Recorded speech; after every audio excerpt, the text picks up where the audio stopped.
तो जैसा कि आप देख पा रहे हैं क्लास 11th और ये चैप्टर है कॉम्प्लेक्स नंबर सम्मिश्र संख्या। उसका जो है बहुत ही एक क्लास 11th का कहिए कि मजेदार चैप्टर है जिसका हम लोग जो इंट्रो करेंगे, इसका कुछ विशेष पहलू के बारे में जानेंगे समझेंगे और उसके बाद जो हम लोग चैप्टर में एंटर करेंगे तो सबसे पहले आता है कॉम्प्लेक्स नंबर आखिर है क्या, आखिर इसका जरूरत क्या पड़ा, है ना। कॉम्प्लेक्स नंबर जिसको बोलेंगे हिंदी में हम लोग सम्मिश्र संख्या, है ना, सम्मिश्र संख्याएं।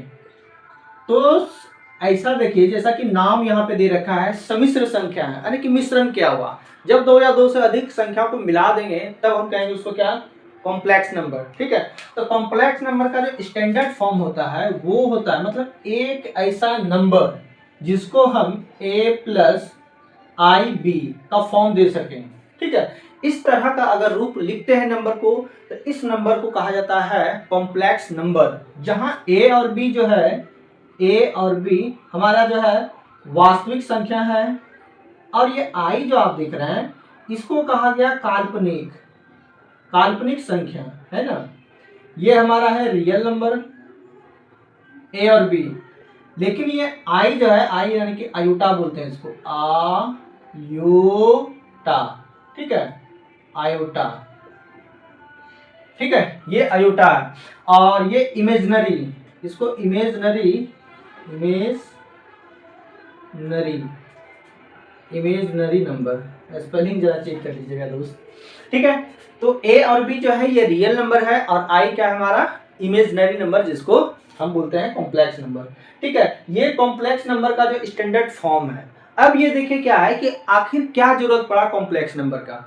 तो देखिए अगर किसी भी वास्तविक संख्या का हम वर्गमूल निकालते हैं, ठीक है, अगर वो ऋणात्मक नहीं है, जैसे में अगर हम आपसे पूछें कि रूट अंडर 16 का जो है वैल्यू क्या होगा तो आप आसानी से बता सकते हैं कि 4 होगा। लेकिन यदि हम यहीं पे पूछ लें कि बताइए कि -16 का जो है वर्गमूल क्या होगा तो फिर आप जो है नहीं बता पाइएगा। क्यों? क्योंकि इसका मान तो हम जानते ही नहीं, ना ही पढ़े हैं। लेकिन कॉम्प्लेक्स नंबर कहता है कि हम आपको निकाल के देंगे, किसी भी ऋणात्मक संख्या का वर्गमूल निकाल के कौन देगा तो कॉम्प्लेक्स नंबर। ये आयोटा साहब जो है यही निकाल के देते हैं, तब इसका हम कहेंगे क्या, इसका हो जाएगा 4 आयोटा आई। ठीक है, इसका वर्गमूल क्या हो जाएगा 4 आई। तो इसलिए जरूरत पड़ा हमें इसका ये आयोटा यानी कि कॉम्प्लेक्स नंबर का।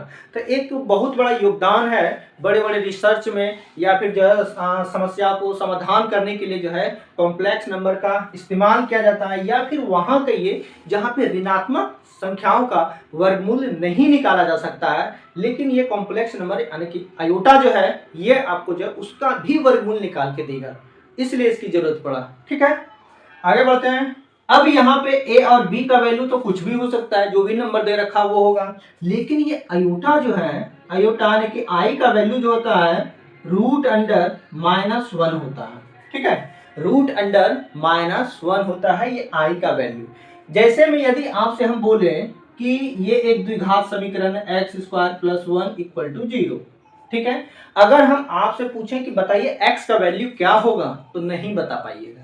क्यों? क्योंकि अगर इसको लेकर के हम आगे बढ़ते हैं तो ये आता है और यहां से देखिए साफ दिख रहा है क्या कि किसी भी संख्या का चाहे वो प्लस हो या माइनस हो, ठीक है, किसी भी वास्तविक संख्या का हम स्क्वायर करेंगे तो कभी वो ऋणात्मक नहीं होगा। और यहाँ पे कह रहा है क्या कि x का जो वैल्यू आ रहा है वो स्क्वायर करने के बाद माइनस में, ऐसा तो कभी नहीं होता, क्योंकि हम अभी तक पढ़े हैं कि जब भी किसी संख्या का माइनस वाला स्पेशली अगर हम उसको स्क्वायर करते हैं तो माइनस जो है प्लस में कन्वर्ट हो जाता है, लेकिन यहाँ पे वैसा नहीं दिखने के लिए मिल रहा है। तब यहीं से जो है हमारे गणितज्ञों ने इमेज किया, इमेजिनरी नंबर वहीं से निकला है। ठीक है, सोचा इसका नाम दिया क्या, काल्पनिक संख्या। एक कल्पना की, एक संख्या की जो है कल्पना किया जिससे कि माइनस का भी जो है वर्गमूल निकाला जा सके। यहां से क्या होगा x बराबर, तो x बराबर होगा रूट अंडर -1 ये। अब यहीं पर जो है अगर इसको हम i से इंडिकेट कर दें, है ना, आयोटा, तो आयोटा इक्वल टू क्या हो गया रूट अंडर -1 और वहीं से ये आया। ठीक है, मतलब कि i इक्वल टू क्या होगा रूट अंडर -1। ठीक है, इतनी बातें क्लियर है, आगे चलते हैं। अब जैसा कि हम लोग जान चुके हैं ये वाला हिस्सा से, इस पार्ट से हम परिचित हैं कि ये जो है स्टैंडर्ड फॉर्म हुआ कॉम्प्लेक्स नंबर का। ठीक है, अब देखिए इसमें दो हिस्सा है, एक ये ए वाला और ये आई बी वाला। तो ये जो पहला हिस्सा है ए वाला, मतलब जिसमें आई नहीं लगा हुआ, इसको बोलते हैं रियल पार्ट। ठीक है, वास्तविक भाग, वास्तविक भाग बोलते हैं इसको। ठीक है, या कहीं कहीं इसको जो आर ई जेड के द्वारा जो है सूचित किया जाता है। आर ई जेड का मतलब समझ, रियल, और जेड, जेड से जो हम लोग कॉम्प्लेक्स नंबर को सूचित करते हैं। ठीक है, मतलब जेड बराबर बोल सकते हैं ए प्लस आई बी। ठीक है, कॉम्प्लेक्स नंबर को जो है जेड से इंडिकेट करेंगे। जेड बराबर हो गया ए प्लस आई बी। अब यहाँ पर जो है इसमें दो हिस्सा हो गया, पहला तो हो गया हमारा रियल पार्ट, वास्तविक भाग, और दूसरा जिसके साथ आई चिपका हुआ है इसको बोलते हैं इमेजनरी। ठीक है, इमेजिनरी, शायद उस समय हम स्पेलिंग गलती लिख दिए होंगे, इमेजनरी पार्ट। ठीक है, काल्पनिक, कल्पना किया हमारे गणितज्ञों ने, काल्पनिक भाग। ठीक है, और ये तो मजाक मजाक में ही नाम जो है रखा गया था इसका, इमेजनरी। ठीक है, कल्पना किया गया, और ये हमारे वास्तविक जीवन से इतना जुड़ गया है, इतना जुड़ गया है कि जब हायर स्टडी आपकी जगह, तब वहां पर जो है कठिन सब प्रश्नों को के समाधान के लिए जो है आई का इस्तेमाल किया जाता है। तो इसमें दो हिस्सा हो गया, याद रखिएगा, पहला हिस्सा हो गया हमारा वास्तविक भाग, और जिसके साथ आई लगा हुआ है अयोटा, ये हमारा हो गया क्या, काल्पनिक भाग। ठीक है, दो पार्ट। अब इसका जो है कुछ फॉर्मूलाज आएंगे, ज्यादा फॉर्मूला इसमें है नहीं, एक दो है। ठीक है, और उसके बाद जो है इसको सॉल्व कैसे करते हैं उसके बारे में जो है नेक्स्ट पार्ट में हम लोग जो है बात करेंगे। इतना आपको जो है याद करके रखना है, समझ के रखना है कि कौन कहाँ क्या है। ठीक है, मिलते हैं नेक्स्ट पार्ट में, तब तक के लिए